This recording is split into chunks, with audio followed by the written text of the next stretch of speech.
Welcome once again to our morning meditation. I'm the Reverend Dr. William L. Johnson III, and I'm so happy to be able to share with you these words that we hope will bring inspiration and encouragement. Our morning meditations are designed especially for you as you're journeying through your days, through your week, through your life. And we hope that along the way, you will find these words of encouragement as a support for you as you go through your daily routines, as you deal with the ups and downs of life, as you may find yourself just in need of a pick me up, a word, an encouragement, a thought that might hold you through the day, hold you through the week, and maybe even resonate with you as a marker for your life journey. So, to our morning meditation. Today's morning meditation is entitled Making Amends. Making Amends. There's a definition for making amends that I thought would be important to prove and share for our moment today. Our discussion, I think, will be enhanced by it. It says something like this. This is Merriam Webster. It defines making amends as to do something to correct a mistake that one has made or a bad situation that one has caused. As often as we find ourselves living our lives, as much as we are aware that we are not perfect in this world, we are prone to making mistakes. And those mistakes sometimes are small mistakes, sometimes they're big mistakes, sometimes we're not even quite sure how they'll lay out in the course of our history and in our lives.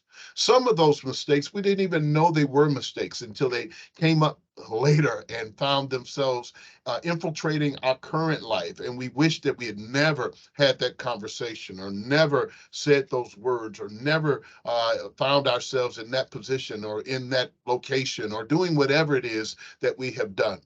And in those moments, we look back and there's a cause for us to think more readily about what we could have done differently. And so that brings us to what this is when we start talking about making amends.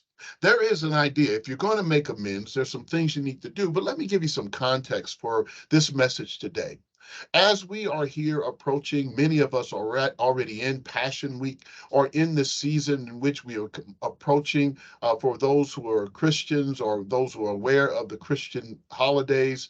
We find ourselves celebrating this Passion Week and finding ourselves celebrating Resurrection Sunday.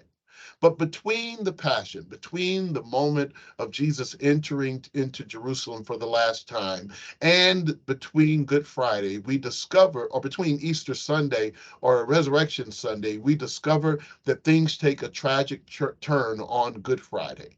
That those who had praised and celebrated Jesus as he entered into Jerusalem now had become those who would ridicule him and really assumed that he deserved to die by way of crucifixion.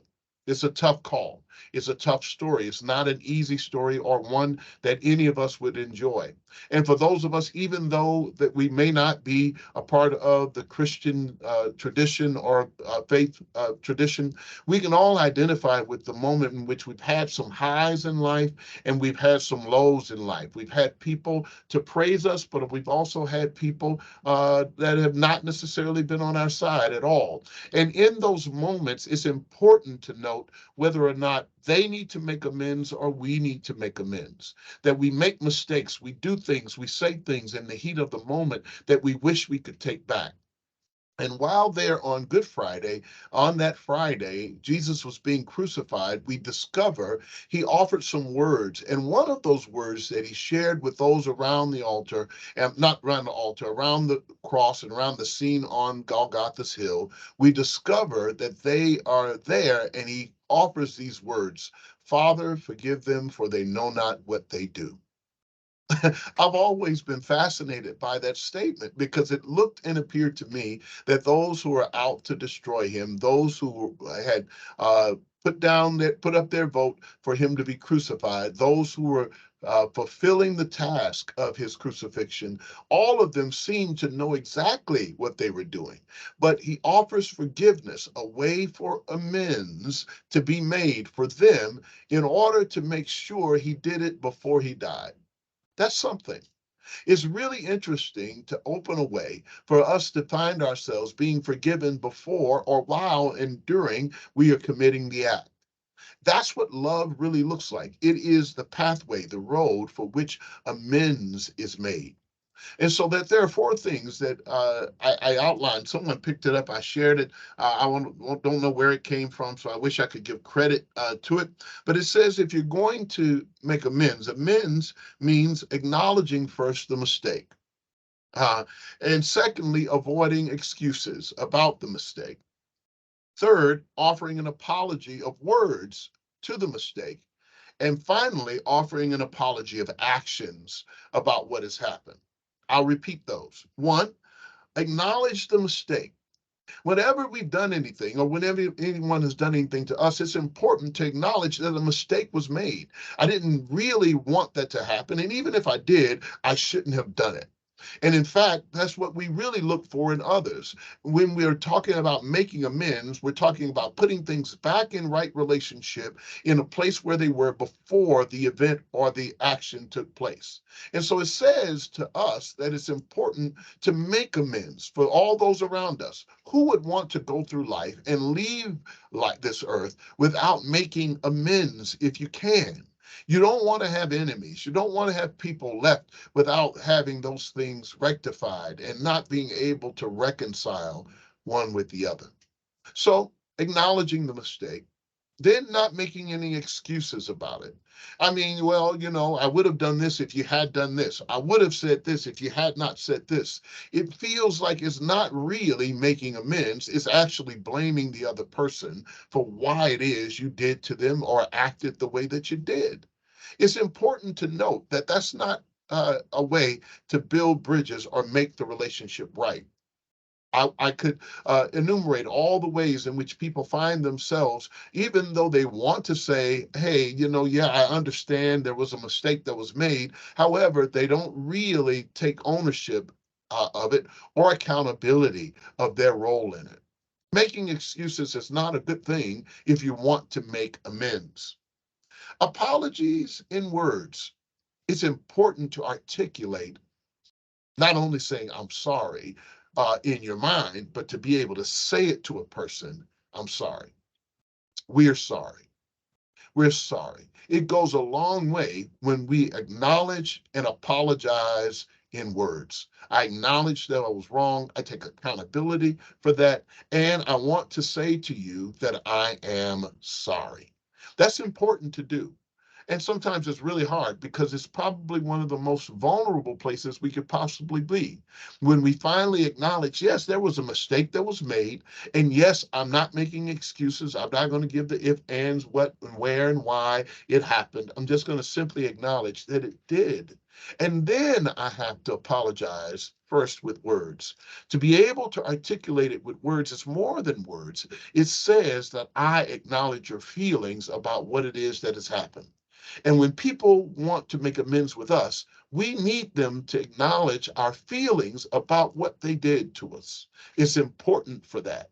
In a nation, in a world where there's so much conflict, so many things that are happening, we are seeing, these mass shootings all around the country. We are discovering that there's tension between people of political ranks, of racial divisions, of gender, all these other kinds of things that we are struggling with, mainly because we are struggling with the ability to make amends. And the one who creates us has shown us the way about how to do that. To be able to say to others, hey, I acknowledge that I'm doing something wrong. I acknowledge something went wrong. I acknowledge that there's no excuse for what happened. And I'm going to say, I am sorry. I apologize for it happening. And then I'm going to change up things and change my actions that brought it about. That's the way we make amends. So let's go back to the biblical story that I mentioned. Did any of that happen for Jesus? Probably not. Didn't really hear an acknowledgement of the mistake that was made. Those who crucified him and those of us who bore part of that recognized that, hey, this is what happened. There was something that happened, but not really an acknowledgement in God's presence about a mistake, not for him. and not in a place where there were not excuses. Where if you had not done this, if you had not said this, we would not have this that we're doing. And no apology in actions, and no apology in words. But the key to making amends is that someone must look into the eyes of the other and say, I forgive you, even if you don't ask for forgiveness. Because it's important for me to leave this world knowing that I am free of the burden of carrying your inability to make amends. You see what I mean? There's some people in our lives, a family member that hurt us, a friend that hurt us, a loved one, someone we fell in love with that broke our hearts. It's important that we do this for ourselves and for them, that we make amends even when we don't have the ability to have these conversations. We create a road for us to be in a place where we're making amends in agreement and in love with one another. Yes, I know. It is not something that we normally see, but that is what's transformational about the story I just told you. I want to be able to forgive those who have not asked for my forgiveness so that I can be free to live my life.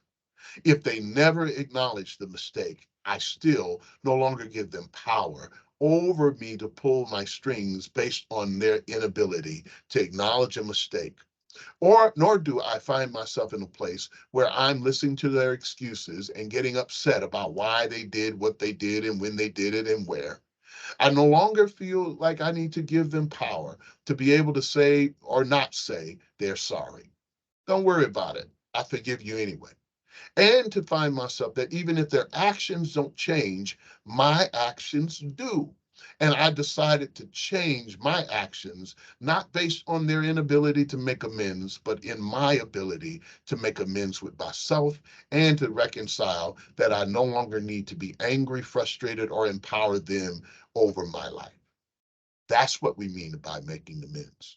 Maybe in your job, you're having people that you have conflict with, maybe at home, maybe in your faith community, your church, maybe in the larger community where we're dealing with all kinds of strife, racial, gender, economic, political. You may find yourself in a place where people are no longer willing to make amends. It's okay. You can do it for yourself because we have an example about how to do it. Give them the ability to know that they are forgiven no matter what, even if they don't even know what they're doing. What they didn't know is that they were refusing to make amends. And so you ask for forgiveness with the Creator, that God would not just forgive you, but forgive them and create a place so that you can make amends with their souls to yours, so that you can leave the planet when it's time, not worried about carrying that load.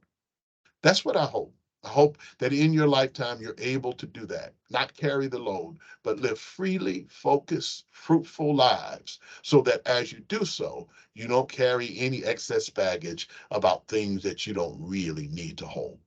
That's what I'm trying to say. Be free, be focused, be fruitful. Yeah. And find yourself in a place where life can be lived more abundantly. Thank you so much for giving us your time. Have a great day, have a great week, and as always, have a great life. Why? Because you're loved, you're appreciated, and you're irreplaceable. Have a great week. Bye bye.